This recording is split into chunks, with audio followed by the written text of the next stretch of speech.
Okay, hello. My name is Asenet Dominguez, and my video today is going to be on the history and the making of hojarascas. This is a recipe that I'm going to share with you that has been passed down from my grandmother's mother. She was born in Maidan, Coahuila, which is this are Mexican cookies, so their past comes from Mexico, which is mainly like Coahuila and those sections over in that side. My grandmother's name is Maria Medina, and she is a 77-year-old woman. And again, her recipe is from her mother. So it's come down quite a generation. My other resource that I'm using for this informative video, his name is Adan Medrano. He is a cook, and he is a Texan Mexican cook, and he has a book published, a cookbook published, and he talks about how the hojarascas came to be as well, to be a delicacy for the Mexican cuisine. So those are my references, and also I'm gonna give you first testimony from my son, and he's the one that's gonna be my third. These cookies are amazing. I've had them since I was young. This batch is delightful, and I intend to carry this tradition on for many generations. All right, guys. So my next step is going to be showing you all the ingredients that we need to do to use and make these cookies, and following the steps of how we end up with this pretty batch of hojarascas. Okay, so now we're going to combine our ingredients that we're going to use to make these cookies, and we're going to start off with the dry ingredients. So first we're going to pour the flour. 2 cups of flour, and then we're gonna add the cinnamon. This was 1/4 of a teaspoon is what we're using, and then you need to use the baking powder. It's 1/4 of a teaspoon. I'm sorry, of baking powder. And then we're going to use 1 cup of sugar into our flour. And these are all of our dry ingredients, and we're going to mix these together first. Okay, so now that we have all of our ingredients in here, I did want to make a correction. It is 1 teaspoon of cinnamon, not 1/4, it's 1 teaspoon.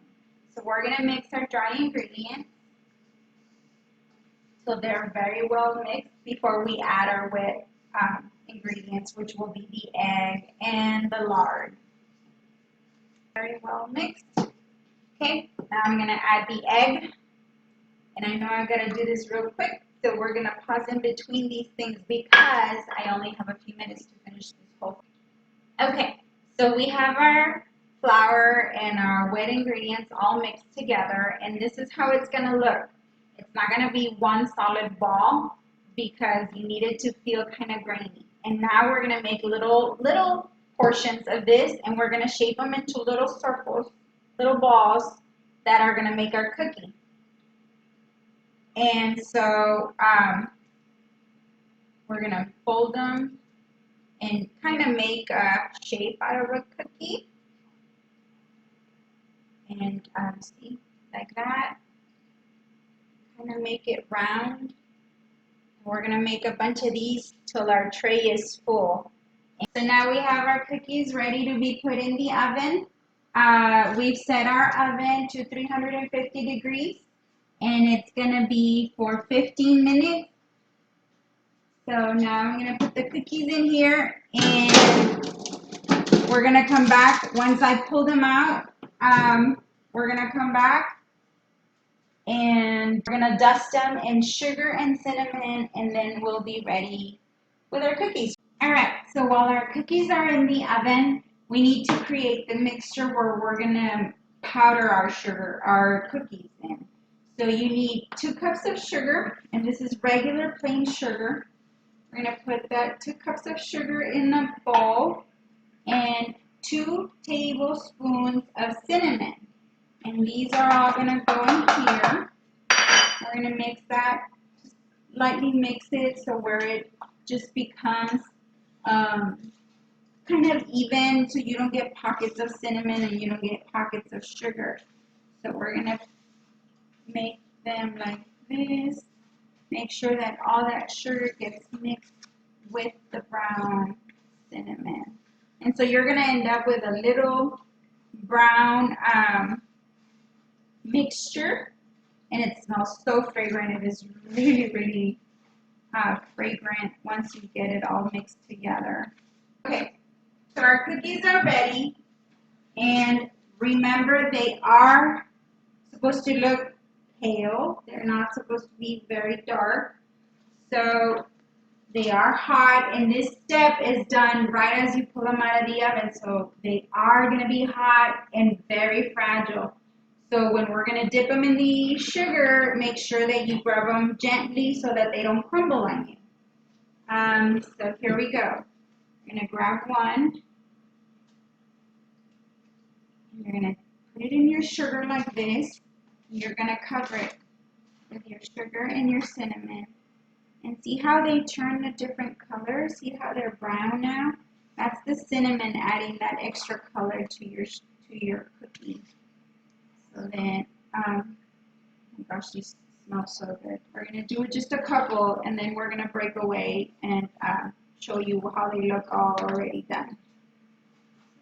I do both sides. I do the top and the bottom so that the sugar can get attached to it. See how pretty they look? All right. Okay, and so this is what the hojarascas look like. And again, this is my grandmother's recipe, so this is traditionally, see how I said that they were fragile? We happened to break one while we were powdering it. All right, guys, thank you so much for watching me make this cookies. Like I said, these are the most popular cookies during Christmas. And this is my grandmother's recipe, so I think that these are very flavorful for the time of the season during Christmas. Thanks, guys.